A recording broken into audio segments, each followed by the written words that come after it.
We are the custodians of the 256 years of history that Richard talked about. We provide educational visits for university students and interest groups. So they will come and visit us. We will tell them about the work that Lloyd's Register Group does and the foundation.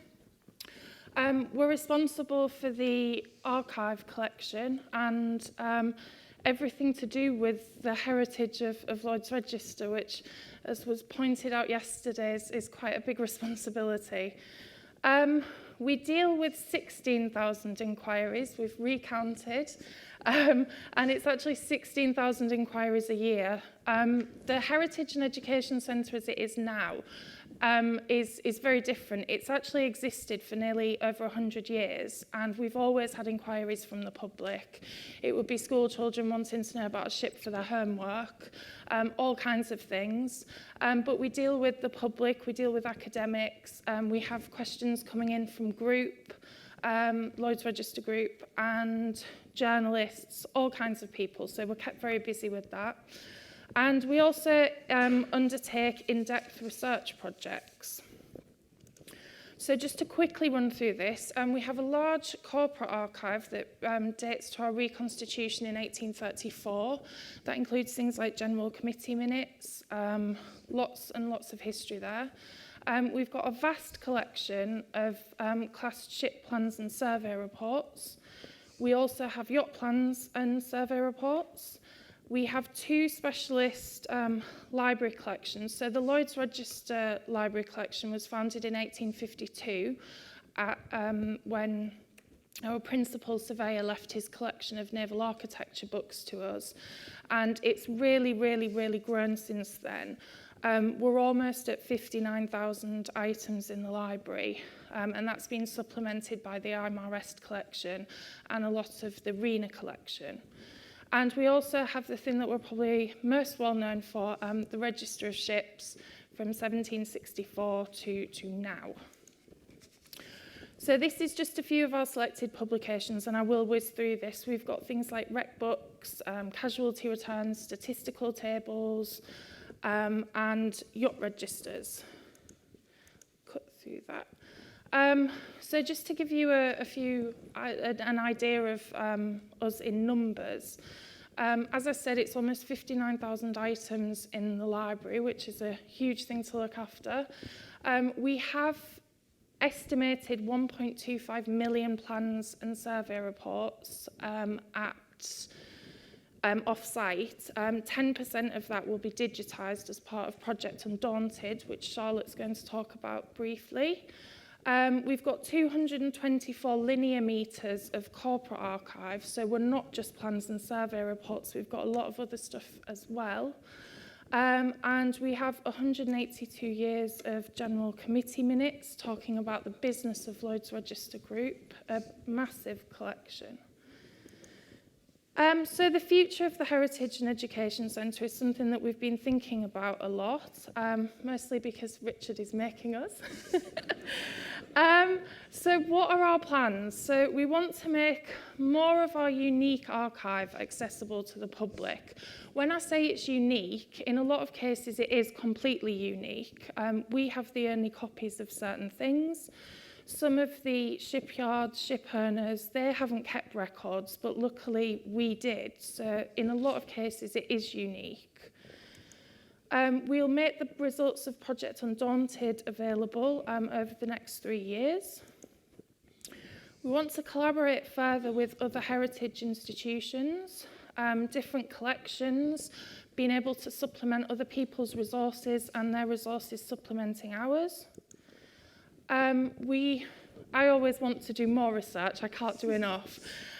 So we have more research projects in the pipeline, and Sean over there has been working on a World War I project for us, looking at trying to engage the public using our staff records from the First World War. And our library, as an aside, our library remains open to the public Monday to Friday. And we also are trying to set ourselves some targets. So we want to see a 10% increase in the number of visitors, researchers, and members of the public accessing our resources. And as I mentioned, we will be doing that through Project Undaunted. So I'll hand over to Charlotte. As you've just heard from Vicky, we have many fantastic collections at the Heritage and Education Centre. And one of our primary functions as part of the foundation is to make sure that those collections actually fulfil their educational potential. One of them that we think holds the most promise is the ship surveys and plans collection that Vicky talked about. These objects range from 1834 up to about the late 1960s and comprise of documents that were created during a survey of a ship, whether that's the initial build or subsequent periodical surveys. So these are some photos of the kinds of things we have in this collection. Unfortunately, we do have quite a few problems with trying to make this accessible to the public at the moment, which are barring a way to being able to fulfil the project's aims. And these include issues with storage, conservation, public awareness of the actual collection. The collection's actually currently unknown to most people at the moment because it's not been advertised. And as a result, of course, it's underused, and therefore it's also not benefiting society in the way that it should be and fulfilling that educational potential that we're really interested in. In our opinion, it's a collection of global importance that's currently stuck in a localised format, and that's what needs to be addressed to improve its reach.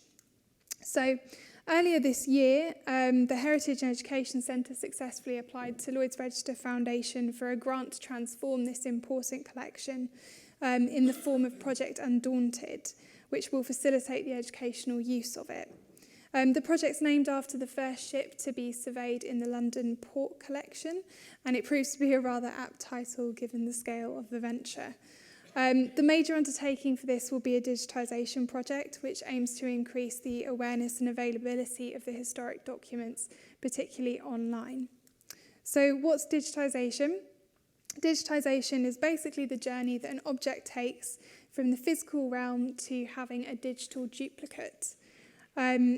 So for us, this is a kind of an idea of what that might entail. So we start with a paper-based asset. This is then conserved and catalogued as well, which is when all the data from that asset is logged, so it's searchable digitally. It's then imaged, and the metadata that goes along with that image is kept with it. Altogether, that makes our digital asset, which is then preserved either through a digital asset management system or a digital preservation system or policy. And then, of course, it will get to the point where it's able to be used. So from this, we get two main collections. We have our physical collection, and we also have the digital collection, both of which we will be responsible for. So we've established that digitisation is the way forward for the collection to increase public access and awareness as part of Project Undaunted, but there are many other building blocks that are relevant. And this is going to be a very quick diagram of the kinds of things that are involved. So this line at the top is the objective that we're reaching for, namely increasing access, awareness, and the educational utility for the archive. The project will initially be 3 years, and it aims to digitise about 10% of the collection, which equates to around 126,000 items. The reason we're starting with a small proportion is so that we can do a proof of concept, kind of explore our workflows and strengthen working relationships with suppliers so that if the opportunity comes for a further project, we will be ready for it. So this is kind of a pyramid of building blocks that shows you how we'll achieve that objective line. So first of all, we need a very strong foundation, and this comes to us in the form of the first and famous pilot project, which was a project that we've been undertaking over the past year or so, which has allowed us to develop a workflow, of which this is, believe it or not, a simplified version. And this has been used to determine timings, potential bottlenecks, and any issues that we might find in the larger project. So then we have our first building block, which is internal discovery. And this involves understanding what we actually have in the collection. We have a very woolly idea of exactly what we have in it, and we're hoping that through the cataloguing of the material, we'll actually find out some really exciting hidden gems. We also need to assess the physical storage of our collection to make sure that it decelerates the degradation of materials. And linking to that is, of course, preservation, both in the physical sense and the digital sense. So then building on this base layer are external discovery and accessibility, both of which are made possible by digitisation, which acts as a kind of a cement between the two. Accessibility refers to the capacity of the public to actually access these digitised materials, both physically and intellectually, which is really key. And this will be facilitated by including the assets of the Heritage on the Heritage and Education Centre website, which we hope to improve in subsequent projects to include a fully functional online catalogue with linked images for use by users.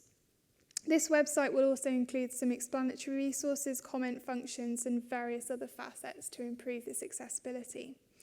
External discovery will take this a bit further, including elements such as community outreach, blogging, social media, and conferences as well to improve awareness of both the foundation and the incredible archive that we're custodians of.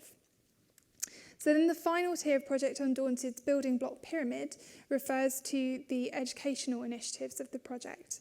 Some of the things we hope to achieve for these include web resources, online essays for various knowledge levels, blogs, and both online and physical exhibitions as well. What I hope is evident in this pyramid is the necessity for each of these building blocks.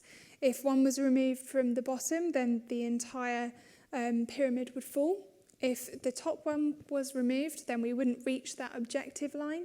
And if either of the middle ones were removed, then it would either topple or be severely weakened as a result. So at the moment, we are just at the point where we are just starting. We've got a new project team that's been put together, and the cataloguing is literally beginning this week. So it's a very exciting time for us. And the progress that we make on the actual project will be on this blog at the bottom here, if anybody is interested. I'm aware that we didn't have loads of time today to talk about the Heritage and Education Centre, but we do have a little table where you've got your passes that you can come and talk to us at if you're interested. Thank you very much for listening.